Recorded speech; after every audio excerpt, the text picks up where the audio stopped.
this guy's got to go to surgery now.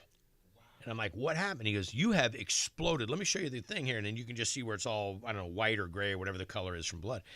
He's like, yeah, you have to go to surgery now. I said, like, right now? And he goes, in the next 24 hours before that muscle recedes. Oh, my God. Guy Fieri's here. Clean up this mess. Last time I came here, I said I want the gold mic. Oh, you want to? Do you want to sit here and I'll sit there? No, I want the. Oh, that mic. one. Well, no, the bronze mic. I want the gold mic. You need your own gold. You know what? Can we order a gold mic for Guy? Yes, I'll go. You know your show is expensive and well produced when you don't have to wear headsets anymore. No. Is that what it is? You guys have turned into a non-headset No, show? we've turned into a show where we just don't care what we're saying, so we don't listen to ourselves. There we go. Guy, it's good to have you here all times. Thank you. Did you know your first visit to our show was April 21st, 2006? I was just telling my wife about that. I was every time that we run into each other, he reminds me of how he was the launch pad for my career, which I really appreciate. No, it was. I remember, and it's so funny because every time we pull up to this building, I'm like, weren't we like way far away last time? Oh, yeah. But I did chicken parmesan. You did. And we picked yours as the winner. And you were then chosen as the next big superstar at the network. That's the title. That's what they call it. It was called the Next Food Network Star, but I like that title a lot. Much better. Much more exciting. Well, Guy, it's good to see you. We just, of course, saw you down in Miami at the South Beach Wine Food Festival. Right. Do you enjoy doing those things? It's a lot of work. We were just talking about it. Out of all the activities and events we get invited to, that is still hands down my favorite. It really is. It's a great time to see everybody, which we went to that big luncheon over at Joe's. But it's my wife's favorite, all my friends' favorite. Everybody loads up. We all come in, and now we have a house down in Florida, so it gives us a chance to go to the house and do that. But the weather's great. I think that Lee Schrager and the Southern Glaciers team put on a great show, and every superstar chef is there.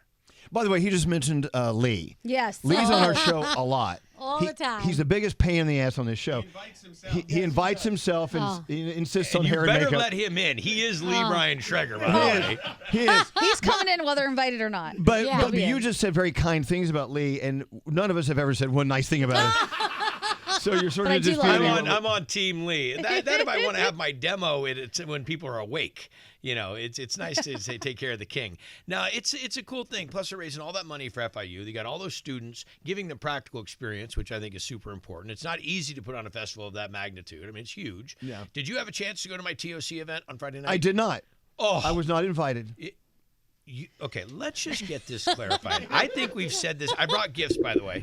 I think I just lost our gift. Flavortown barbecue sauce, Hunt Ride wine, and Santo tequila. If you consume the majority of these throughout our talk today, I promise we will get super high ratings. I predict it. I think it. Yeah. But so Tournament of Champions is the big hotshot show on Sunday for the Food Network, and I made that show because I've got all these brothers and sisters that are super chefs, and I wanted to give them their UFC of competition. And these are the biggest chefs. These are the ones that are already tried and true. Some aspiring, some that are fighting in for their chance, what we call the play-ins. So they're fighting for a chance to get in. Then there's some really established chefs.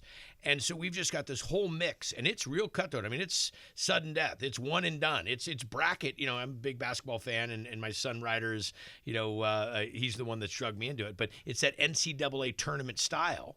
These chefs come in, ton of money on the line, and most importantly, a title. They get to be a champ, and they're a champ in perpetuity forever. And by the way, Tournament of Champions this season premiered Sunday. It's done. It's out. It's out. It's up and it's rolling. And there's tears, there's jubilation, there's frustration, there's probably some language that doesn't get aired, but it's blood, sweat, and tears. It is. Everybody will tell you.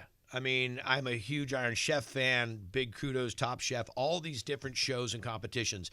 But this is really the culmination of everything they've worked for in their careers. If they're a competitor chef, not everybody's a competitive chef, but these folks come in 32 of the best. So what I said, along with Lee and his team, is why don't we bring these chefs that compete, and why don't we put on at the festival the big night, the big kickoff to the festival? It's hard to do. I mean, because that is not easy to control production there on a beach. It is what they have to. Cooking on the beach is one thing. Cooking on the beach against 32 or 31 other great chefs trying to get the title of who has the best dish out of 5,000 people showing up for the gig when there's free booze. It's a daunting task. The booze helps. You said something. I want to reach around and go back to this. What did you just say? I want to get on in this show. Now we don't have headsets, and all of a sudden we have reach around. I know. Get rid of the headsets. Let's do more reach arounds. This is what the kids want to hear. You just mentioned a competitive chef. Talk about the difference between a chef and a competitive chef. I mean, it's two different worlds, is it not? Yeah, I think that there's people that go to the gym and do boxing training and shadow boxing, and then there's people that actually get in the ring and go knock the heck out of each other. No, it's a different group. I mean, I've seen some people that I know that are so incredible and have such a bandwidth of knowledge and talent and ability and all this, and then you put that clock on them. And you put the randomizer, which is this crazy. It's the the Wheel of Fortune, Wheel of Pain meets The Price is Wrong, and you put these different categories of proteins and vegetables and cooking style and time, and you put that on them. You'll watch some people just deer in the headlights. You'll watch some people just dig deep and pull it out of nowhere.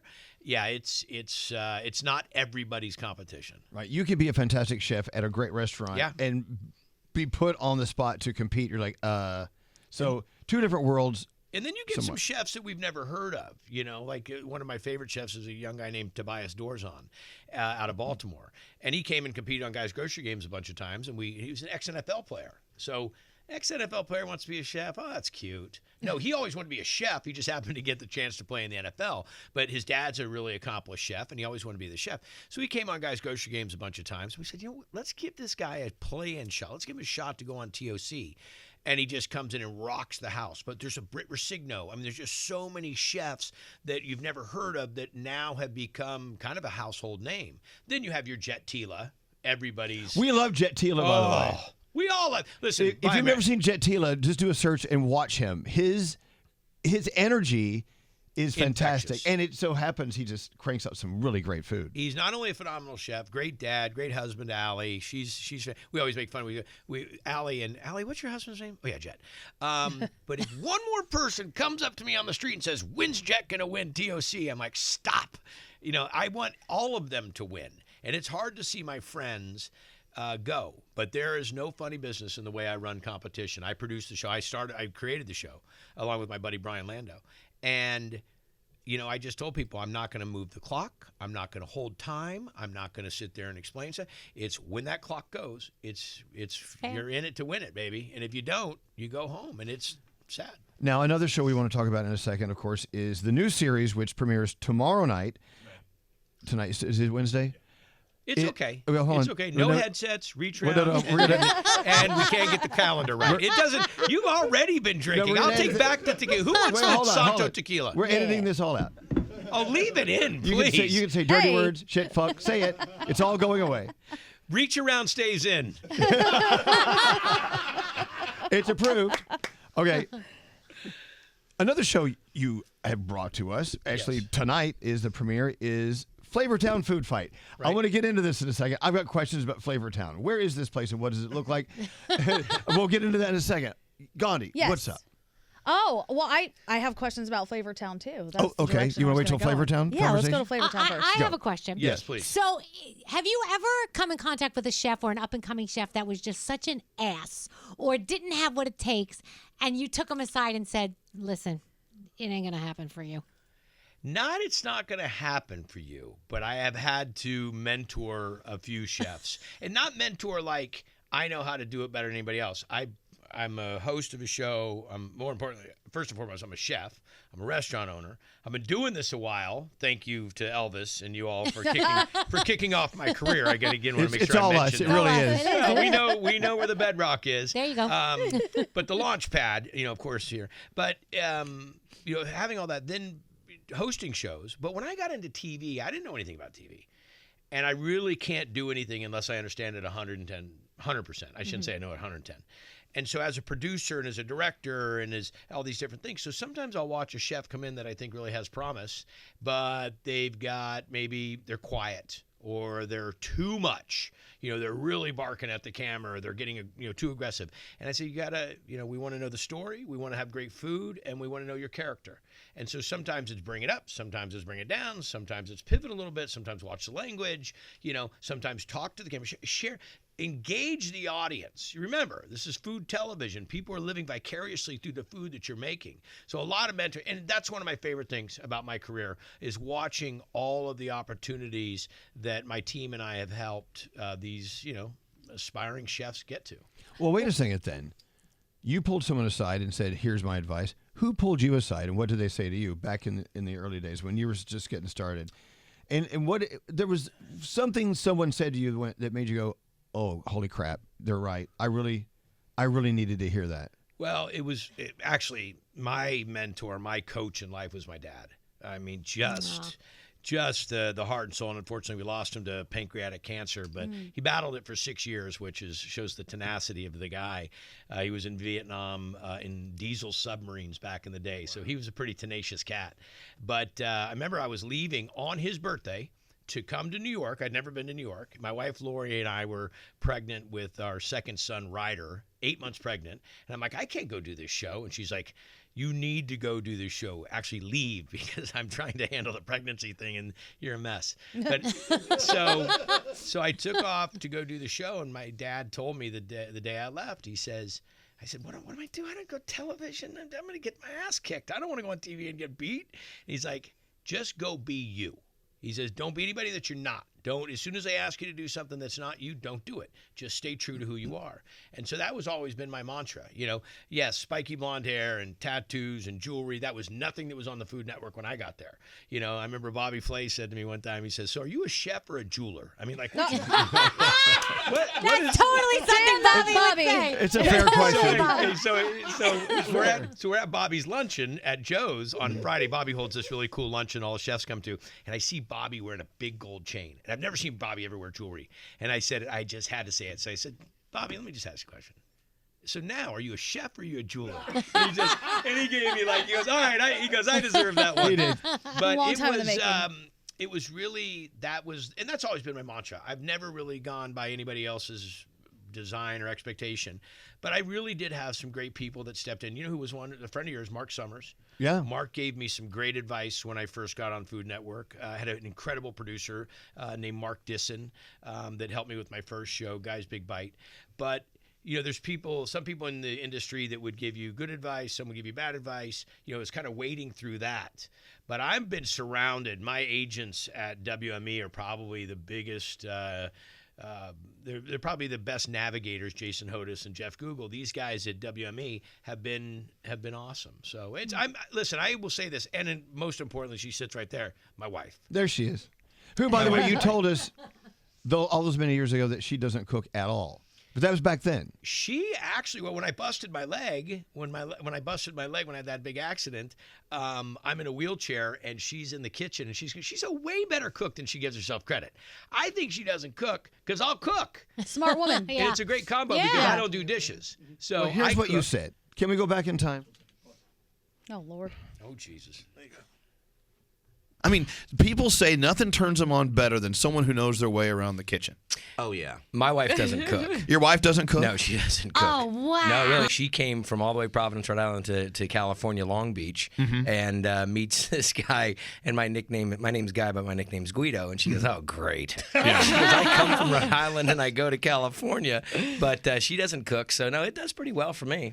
How long ago was that interview? I told you. They save everything. That was 2006. Yeah. Oh, was that how long? And you see, but you can hear my squeaky little voice. But you can hear how your voice has evolved. Your energy, your presence has evolved. We've all evolved or devolved. I was scared to death that day. Oh.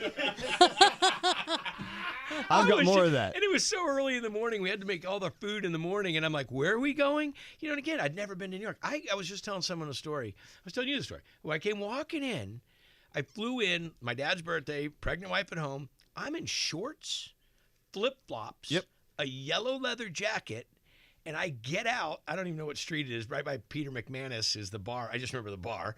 And I get out, and I step in 16 inches of snow. Oh. And I look at the camera, and I go, I don't know what to say. I just look at the camera, and I go, we're not in Kansas anymore. I was petrified. And the day you told your dad about all of this, the words he gave you, let me remind you, don't trip on your own dick.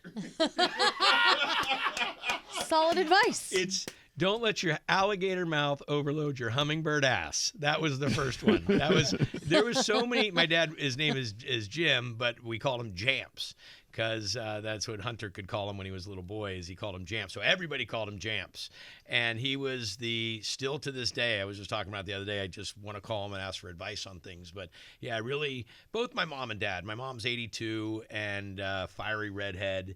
Redheads rule. Thank you. And Thank you. That's not natural. Yes, on her. this is my natural. I'm with you on the natural part. I Thank follow you. the same rule. What's up, Gandhi? All right, speaking of scary, now TikTok and food talk, all the trends happen all the time. Are there trends you see and just want to vomit? Like, why is somebody doing this? In food or just in general? Because I'll there's some take weird either one. shit out there. Either one of them will work. Yeah. No, We'll start with food. I was never a TikToker, and I gave Ryder a real ear lashing one day. I said, you spend enough time on the damn phone playing with this talk, TikTok, whatever that is. And he goes, you don't even know what it is, Dad. And I was taught, my parents listened to me when I spoke, so I listened to our kids. And I said, yeah, whatever. He goes, give me your phone. He takes my phone. He goes, okay, I'll put the things in here like cars, food, hunting, off-road. Okay, there you go. Tattoos, tequila. He hands me back my phone. He goes, now what? Go do it. Hit the button. Oh, wow. And I went to that rabbit hole for a long time. Oh, I fell mean, in. Your son. completely owned me. No, I'm going to be honest with you. I got to be 100% honest.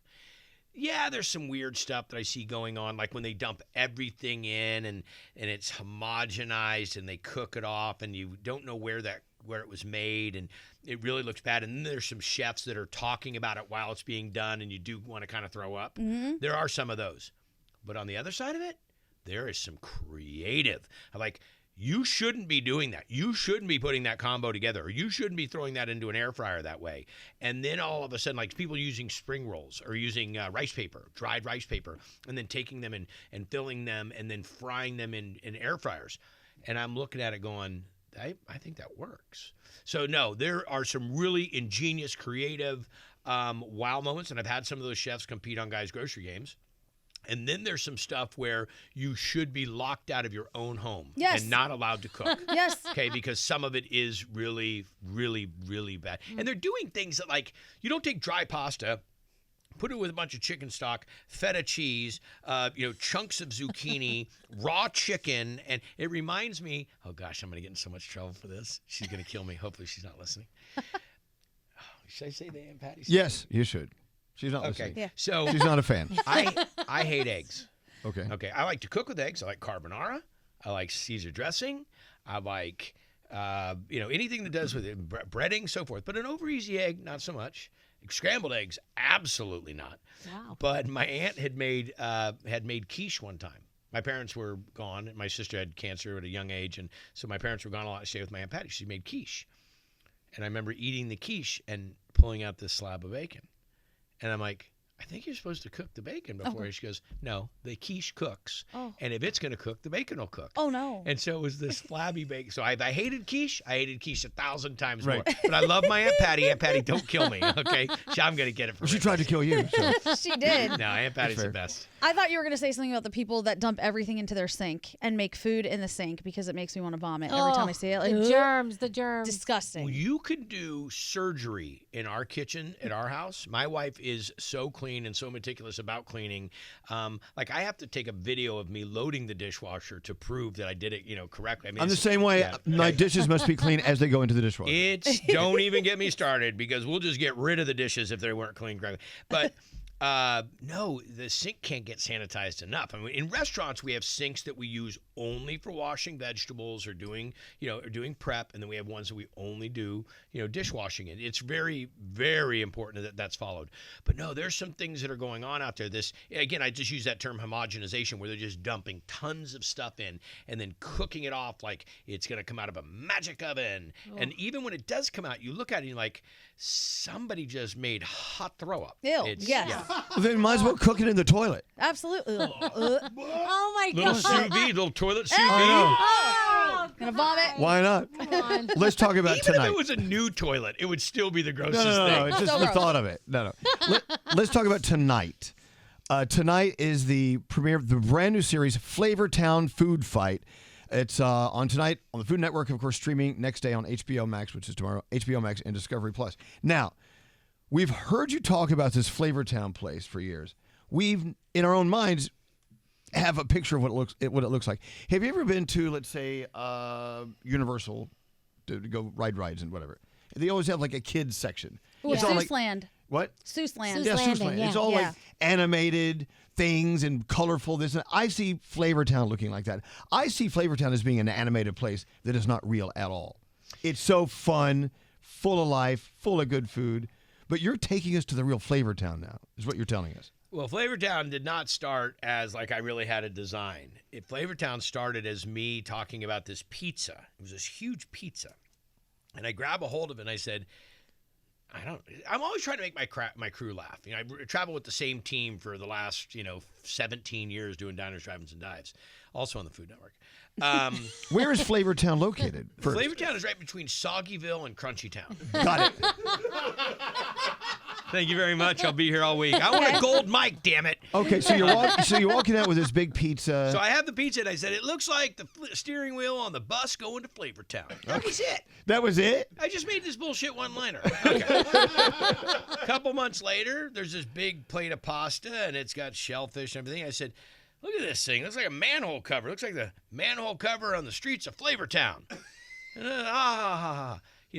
And that was it. So I'm walking through the airport with my film crew one time, and walking by 5 or 6 of these college kids, and one of them yells, Flavortown! And I look at Chico, my DP, and I'm like, what the hell was that? And he goes, you remember you bus to Flavortown?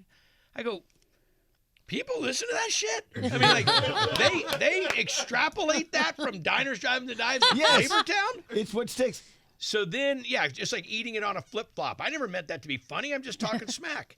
All of it is smack. I don't do like, people like, you come up with these make a great one-liner for us. I'm like, They it's make old. themselves. Thank you. Now you have Flavortown clothing. And We have Flavortown everything. We have T-shirts. Flavortown sauces, and we have Flavortown restaurants and the whole thing. So anyhow, it became this thing. So if you saw 3 or 4 Super Bowls ago, Bud Light Hard Seltzer came and said, we want to make Flavortown come to life, and we want to have these with the rivers flow with Bud Light Hard Seltzer. So when we started talking about it, we started doing this idea tank, and they took it and ran with it. I mean, everything you walk through. If you ever get a chance to watch that commercial, it was dynamite. So well produced, and it's like a little movie. And everything that we ever talked about in Flavortown, they had flip-flops, and they had hot pretzels, and they had, you name it. If I had said it, it became life. So when we talked about this show, so we have Triple D, Diners, Drive-Ins, and Dives. We have Triple G, Guys Grocery Games. We didn't really go after Flavortown Food Fight to make it Triple F. And Sure. I'm not. Is that a pinky? Yeah. Pinky promise. Okay. Now, maybe some other people got excited about it, thought, oh, it's too good, we got to go with it. But Triple F doesn't roll like Triple D. Anyhow, so here was the idea. Let's get restaurant chefs. So there's different types of chefs. There's home chefs. There's catering chefs, there's TV chefs, but a restaurant chef is somebody that, and it's happened to me several times, Lori will tell you, I mean, I've gone to my buddies' restaurants, they're in the weeds, they're on an opening, something happened, whatever, jump on the line, figure out what the hell's going on, start cooking food. We can adapt. Okay, like a musician, you're into the music, you're a musician. You jump in, and all of a sudden you can just watch these people, like Sammy Hagar, my business partner in Santo Tequila. Santo Tequila, additive free tequila. Sammy can sit on stage with anybody at any time and play whatever the hell they're playing. And I'm like, how does your mind work that way? So that was the idea behind the show. We created 4 restaurant scenes inside of Flavortown. Food carts, which here in New York, which we made them New York-style food carts. It wasn't like a hot dog cart. So you got to cook in a food cart. Or we made a mom and pop, kind of like a casual restaurant that you'd find in any neighborhood. We made a fine dining restaurant, which is the real high-end stuff. And then we made a fast casual, like a diner or a burger spot. We gave 4 concepts of restaurants. And the chefs, we figure out, and one of them gets to pick and say, okay, we're all going to go cook in the mom and pop. But the mom and pop today is branded a Thai joint, spicy Thai. So now when they go in there, all the ingredients are only what you would find in a Thai restaurant. They have to go and make a dish. Now, they may not know how to cook Thai, but they're going to figure something out.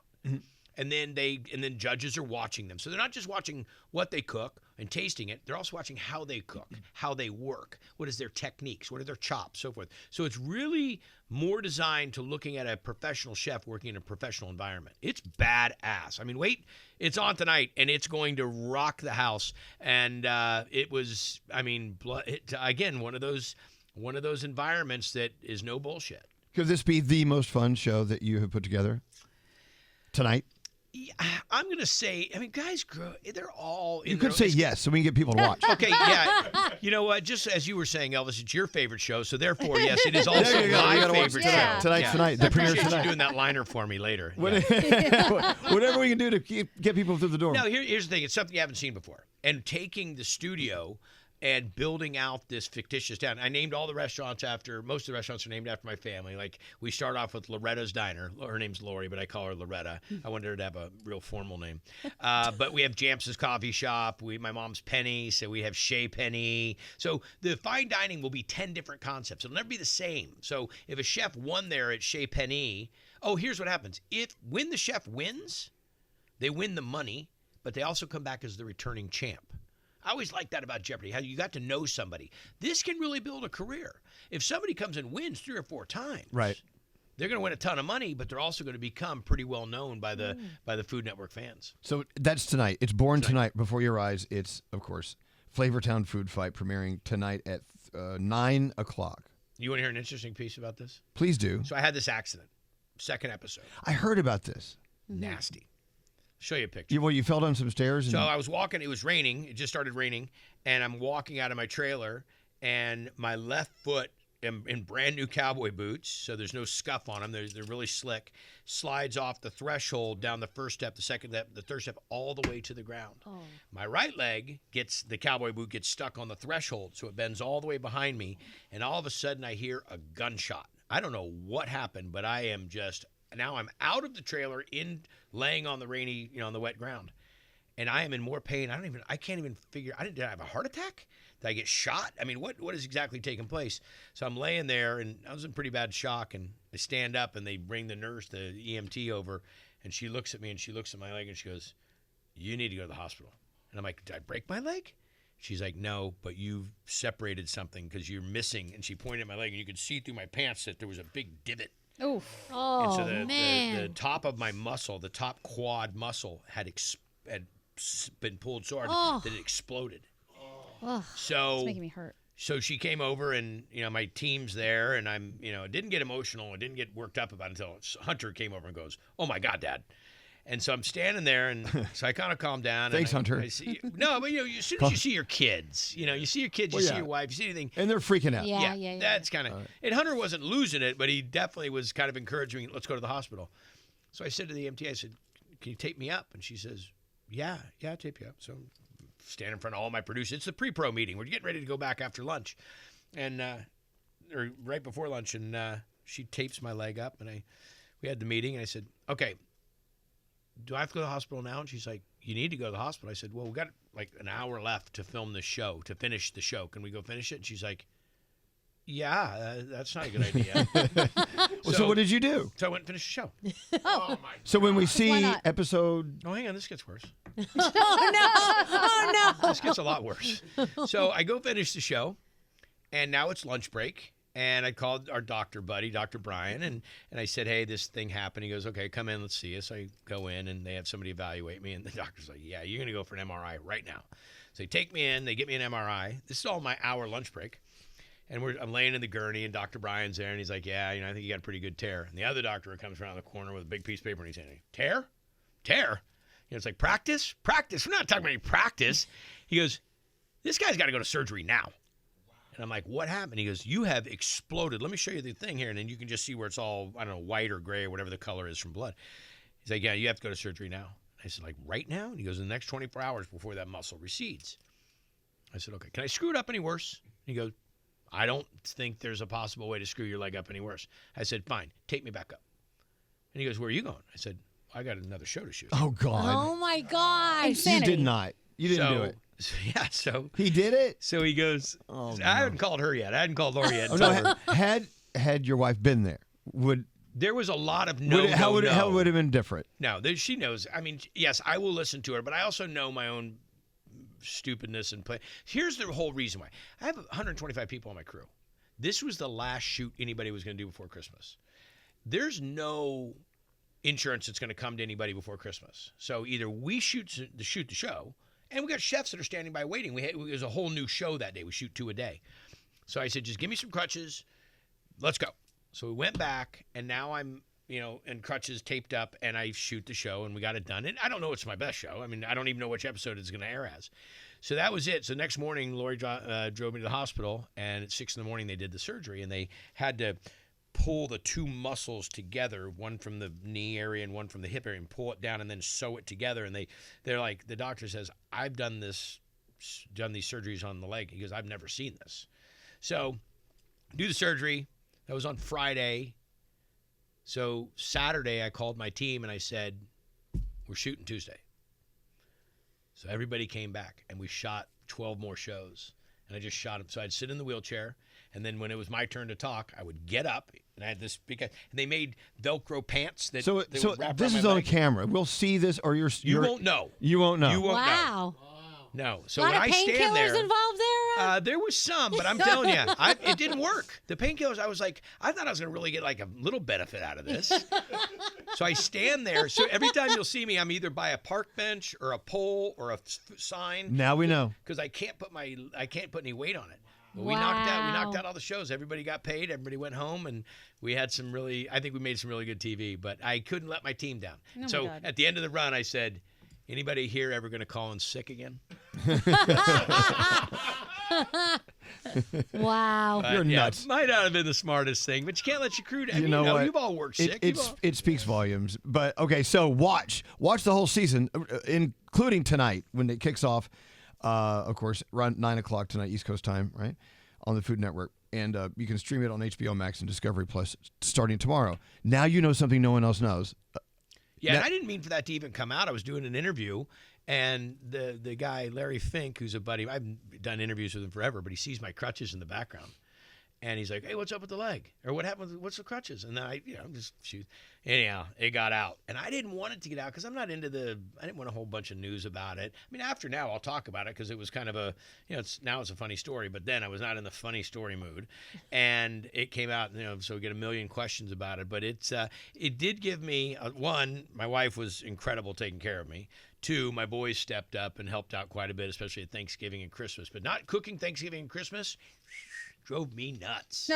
I mean, sitting in a wheelchair? Oh, and so that's what I said. I was doing an interview. I said, do me a favor. Anytime you see anybody on crutches, give them a little space. I wasn't practicing in crutches before this happened. Hold the door open for people, give them a little breathing room. Why would someone not do that? Right. No, because people are thinking, oh, the guy's on crutches. He's been on crutches before. It's no big deal. No, crutches suck. Crutches. They're not easy, that's for sure. No, it sucked. No. And then especially so scared that I would do something to it because I'm like, I do not want to be here ever again. I did my own PT. I trained every single day to get myself I'm back about 95%, but I hated it. Especially for some. I mean, I'm active. I hike and exercise a lot. No more. No, you'll be at 100% before you know it. Tonight's tonight. Let's watch it all together. Don't call my house. So I'm going to watch it live. I'm not going to record it. I'm going to watch it live. Order out. It's tonight on the Food Network, Flavortown Food Fight, and everything else. How many shows are you rolling right now on the network? Guys Grocery Games, Tournament Champions Holiday. I don't know if you got to see that one. That is crazy. I mean, I didn't. We put chefs together. We let them come in as a team. One cook savory, one cook sweet. Mm-hmm. That was outrageous. The Voltaggio brothers, just amazing what they did. And you got to see all these different personalities. When chefs work together, you get a different side than somebody just working by themselves. So that one. That's 3. I said Triple D. Then we have Tuesday. Then we have Flavortown Food Fight. Then some little one-offs here and there. I miss my Guys Ranch Kitchen. Always wanted you to come to Guys Ranch Kitchen. That was my favorite one. Yeah. I love that one. You get everyone at the ranch. It was, and we have a huge ranch, and we'd sleep everybody. We have all these houses, and it was really kind of like chef's getaway. I love that. 'Cause in And the morning, we'd all Alice go Cornicelli was hiking. always there. I'm like, why does that girl get invited to everything? I get invited to nothing. Well, maybe because she cooks and I don't. You are invited. I've invited you all. I've said you guys want to come to Cali, do a live remote for a week. We don't know if that's real. I mean, Flay invites us to his Hamptons house. We never go. It's like, we're not going to go. That's true. Bobby has invited us, and he yells at us because we don't go. Okay, I have gone over this. I think you deserve this this hospitality. Okay, you come to the wine country. We will set this up. You build the studio in my barn. I have this huge barn from the late 1800s. This gigantic barn. It's a round barn. It's incredible. We'll set it up. You guys can do it. And I will bring you a cavalcade of great chefs and great wine and food. Everybody. Why would we turn that down? Why can't we do this? All Flay said he would do is bake biscuits. I'm telling you. I'd rather go west. Do this in the springtime, beginning of summer. There's a perfect time to come and visit. And the wine country has so much. Where I live is Sonoma County. You know, everybody thinks of the wine country, and they always think of Napa, which is amazing. But Sonoma County is really where you get the boutique wineries. You go into a wine tasting room, you'll most likely meet the winemaker. I mean, it's that kind of really hands-on. Plus, it's a lot of farm to table. We're half hour away from the coast, from Bodega Bay. I mean, there's so much low-hanging fruit for you there. It would be a harvest. My fruit is hanging lower than ever just thinking about it. Guy Fieri, we love having you here. We love You're you. the best, brother. Thank you, guys. I appreciate it.